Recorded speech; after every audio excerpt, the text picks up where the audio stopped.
Bonjour, aujourd'hui j'aimerais réaliser une carte de l'industrie en France.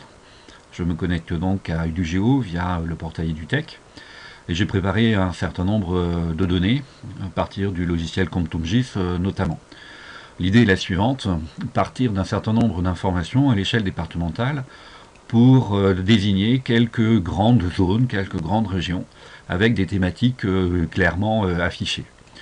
Voici cette carte.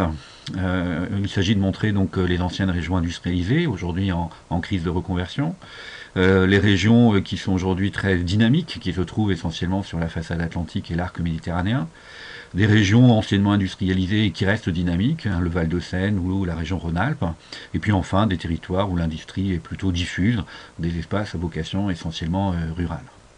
Donc ça, c'est une première couche d'informations que je peux compléter par des informations complémentaires.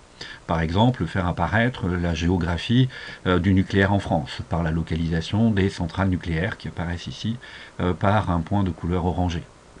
On retrouve les principales centrales, donc par exemple la centrale de Flamanville. Cela n'est pas suffisant, je peux avoir envie également de compléter cette information par la localisation des principales zones industrielles ou portuaires. Voici donc la cartographie des quatre principales ZIP de France.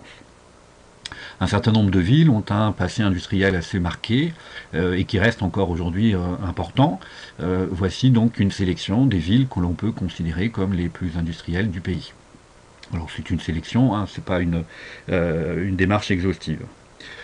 Un certain nombre de pôles aujourd'hui créent une dynamique économique importante. Voici donc une sélection de quelques-uns de ces technopoles, dont les plus connus sont celui de Sophia Antipolis, l'un des tout premiers.